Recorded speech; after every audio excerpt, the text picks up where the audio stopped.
Greetings, Iain from RTO here. Welcome to Then and Now, the show where we look at a band's first and last albums, sort of compare them, then we go through the highlights of their career.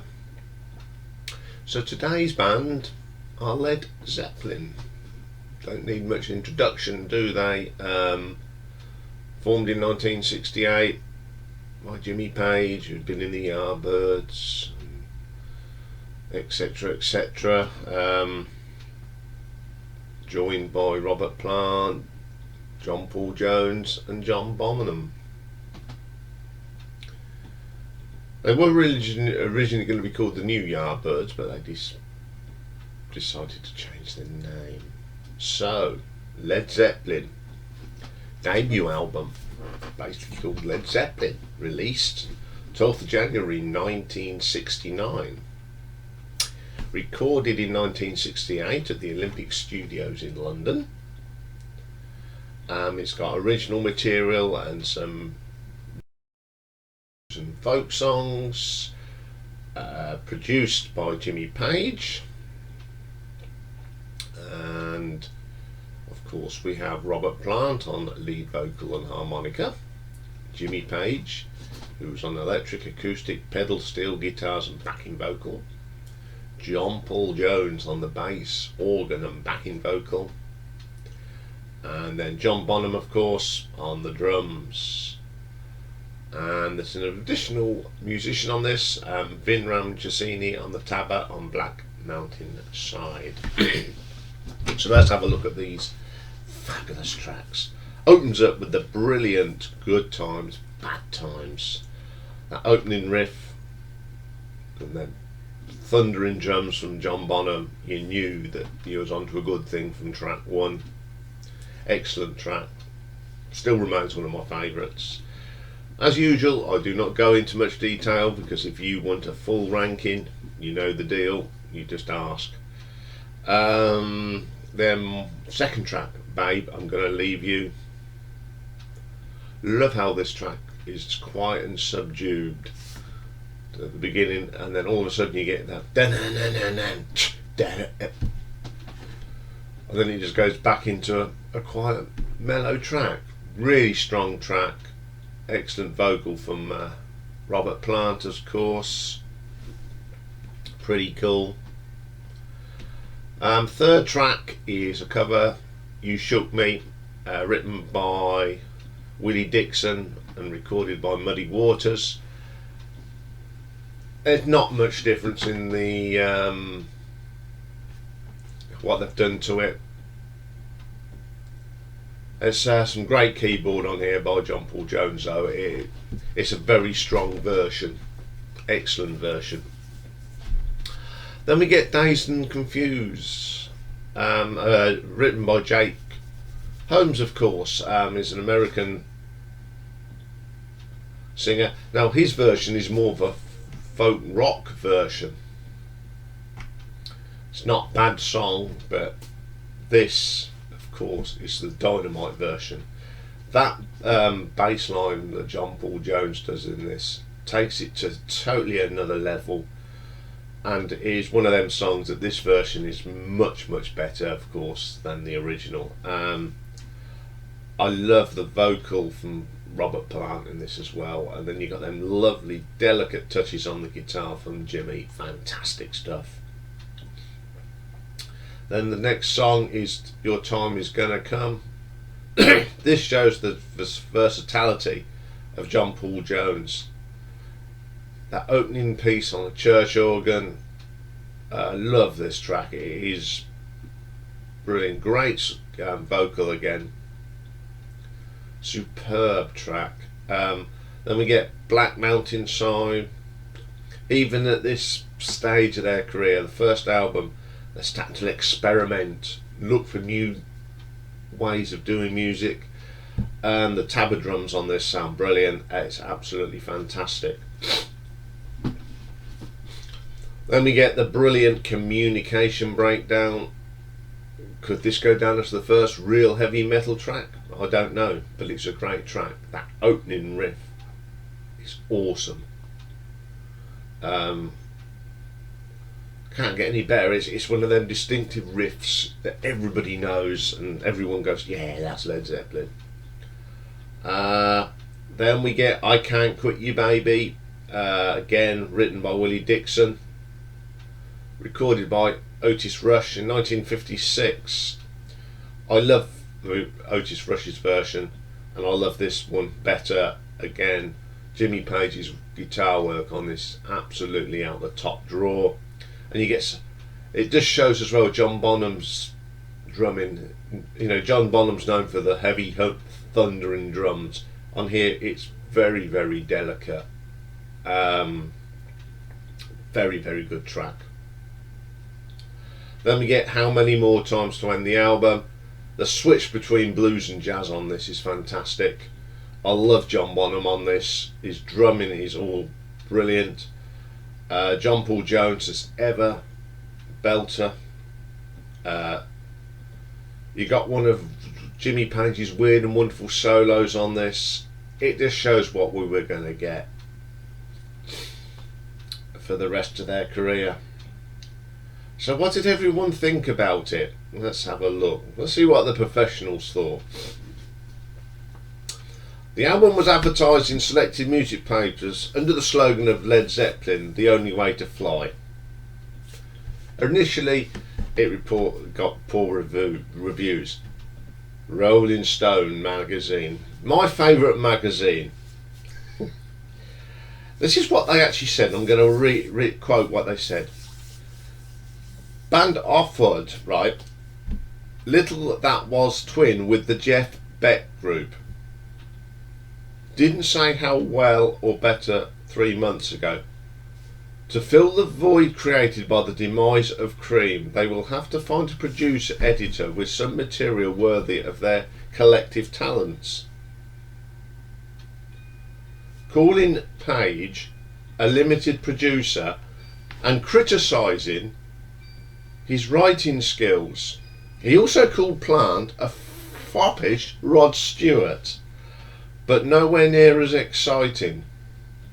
Because of this bad press, Led Zeppelin stuck their fingers and avoided talking them through the rest of their career. I just hope that person that wrote that actually ate his words eventually, because I thought he was an absolute idiot to say a thing like that. What did the fans think? Well, it's got to number 6 in the album charts in the UK and number 10 in the USA. That says a lot. It was a popular album. Over the time though, it went 2 times platinum in the UK, 8 times platinum in the USA. I remember hearing this album for the first time and it blew me away. So I just want to know what that pompous ass from Rolling Stone was thinking when he said them words. What an idiot. This is a great album. It's still a great album. You can put it on today and you can listen to it with gusto. So let's have the nuts and bolts of this. Song quality. Okay, there's some covers on here, but the songs they wrote themselves are top drawer, absolutely top drawer. You know, for a young band, brilliant stuff. So I'm going to give it a 5 out of 5. I mean, Communication Breakdown, great song. Good Time, Bad Time, brilliant song. Production, just calling into arms of Jimmy Page's production. It's a beautifully produced album. It's fresh, it's clean, it hasn't dated. You listen to it today and it sounds as good as ever. So I'm going to give it a 5 out of 5. Reception.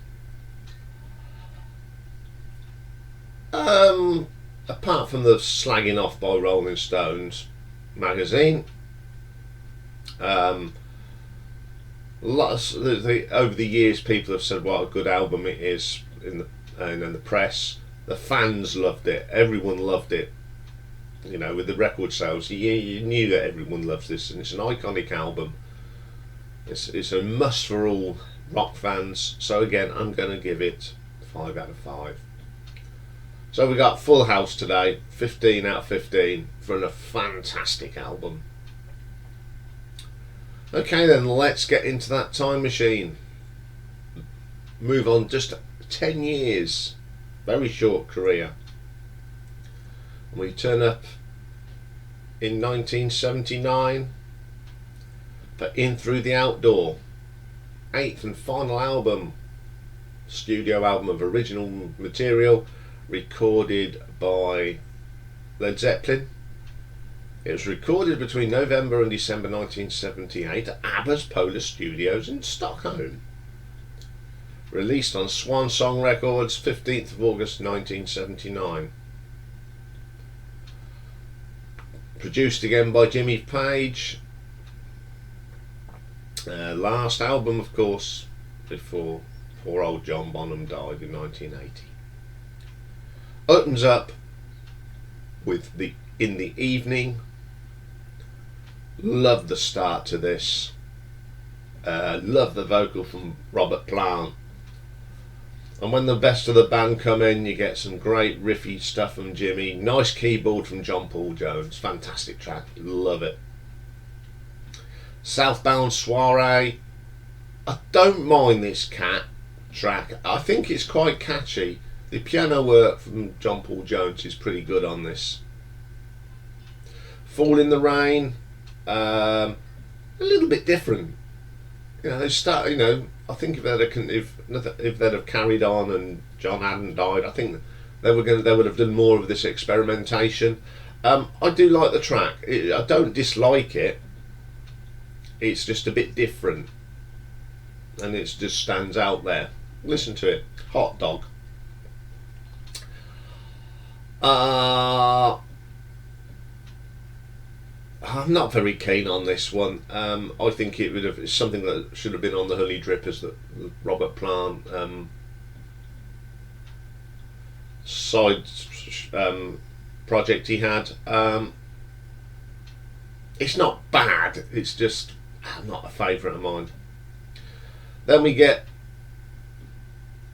Carouselambra. This is different again. It's not my favourite track on the album, I must admit. I don't particularly fond of that one.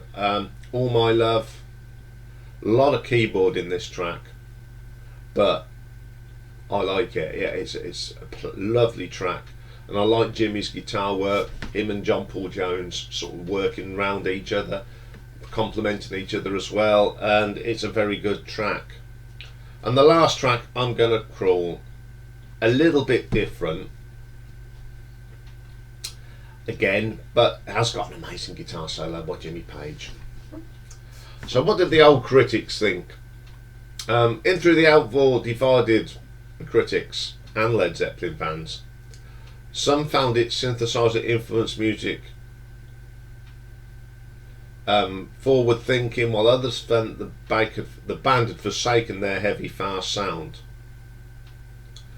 According to Jimmy Page's biographer Martin Power, predictably, in the whole wake of the punk era, In Through the Outdoor received a rough ride through some critics, with Zepp's veteran status in the music business now. Rolling Stone again, someone actually put their name to it. Charles M. Young said that Page's diminishing creativity resulted in a little good material to work with for Plant, whose lyrics Young found inane, and Bonham, whose drumming view was heavy-handed. Really? How dare he say that about Bozo? But they were saying about this brought the forefront of Jones's keyboard playing, who says functions behind the best behind Page, not in front of him. Melody Maker said the first impressionable play of the record had everyone in the office rolling around laughing. I don't know yet. By contrast, NME Nick Kent argued the album was no epitaph and believed in its potential points of departure and deserved further listening. What did he do in the charts? What did the fans swell? Well, they both got to #1 in America and here in the UK. So up yours, critics. Up yours. He went on to do platinum in the UK and 6 times platinum in America.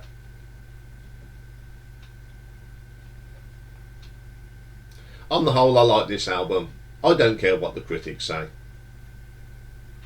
Okay, it's probably got the worst 2 tracks they ever put out. But you don't say that very often. Bad tracks, Led Zeppelin, do you? But it's a very good album, and I'll play it a lot. I love playing this album. Song quality then. Okay, it's not as... There is there are running out of ideas, but it's still got some good lyrics on this, and I shall give it a 4 out of 5. Production, again, fantastic production. There's nothing wrong with the production on this. It sounds fresh as a daisy today, so 5. Reception, again, I don't care what the critics think. I think they do it on purpose. It's what the fans say, and to get to #1 in both album charts is terrific. To have #1 album on both sides of the Atlantic is pretty special. So I'm going to give it a 5 out of 5 for reception. So a total of 14 out of 15. I think these 2 albums are excellent albums. Led Zeppelin never released a bad album. Some weaker tracks maybe, but not a bad album. So let's have a quick look at their discography. Starting in 1969 again, they released Led Zeppelin II, classic album. As I say, I'm not going to go too much into detail because I'm sure someone will say you're going to do a full album ranking. So it's got a whole lot of love, one of the most recognisable riffs used for the Top of the Pops theme as well, and we get the What Is and Never Should Be, that jazzy sort of thing, that great bass line, that great guitar bit if you're playing with the headphones blows your mind. Then we get the Lemon song, bluesy, and then it goes freaky. John Bonham picks up the bass, pace, excellent track, Thank You, classic stuff again, Heartbreaker, Living Loving Maid, they fit together perfectly, great tracks. Ramble On, another corker. Moby Dick, the one and only Bozo, love it. Bring It On Home Again, awesome track. In 1970 we got Led Zeppelin III. Again, they toned it down a little bit different. Opens up with a brilliant Immigrant Song, absolute belter that is. Then we get Friends, lots of acoustic in this, pretty cool. Celebration Day, as ever, awesome riffs, great stuff. The Brilliant Since I've Been Loving You, terrific track. Out on the Tiles, love the opening riff in that, pretty cool. Gallows Pole, traditional song, given the Led Zeppelin treatment, of course. Tangerine, sort of thing that you'd probably get later on in Robert Plant's solo stuff, pretty good. That's the Way, yeah, a mixture of acoustic and electric on this, pretty good. Then we get the fantastic little Bronniar Stomp, love that. Hats Off to Roy Harper, I just love that blues effect, and what they did the effect with Robert Plant's voice, sounds like it was recorded in 1923 or something, pretty good. Good album. Then in 1971, Led Zeppelin IV, an album full of classics. Black Dog, that wailing at the beginning is fab. Rock and Roll, it's one of them tracks that's overplayed, of course, but I love it. Battle of Evermore, nice, a bit different. John Paul Jones plays the mandolin on that, pretty cool. Stairway to Heaven, yeah, It's a good track, but if I never hear it again, I won't get upset. Then we get the cool, misty mountain, hot bit of power, groovy hippie flower power stuff. Absolutely belter. 4 Sticks. Some great drumming from John Bonham on that one. Going to California, lovely little song. When the Levee Breaks, oh, awesome track. One of my favourite tracks by Led Zeppelin. Move on to 1973 then. We get Houses of the Holy. Opens up with a song remains the same. Very funky and upbeat track, good stuff. The Rain Song, very relaxing. Over the Hills and Far Away, mixture of acoustic and electric stuff, pretty good. The Crunge, yeah, that's not one of my favourite tracks. Dancing Days, interesting arrangement, all I'll say about that one. Do You Maker, Quarter, great track. The Brilliant No Quarter, awesome track. Then you get The Ocean, one of the forgotten tracks on the album. On the whole, solid album, got some great tracks on it. 1975, Outcome for Physical Graffiti, double album, songs left over from previous sessions and new stuff. Opens up with the brilliant Custard Pie.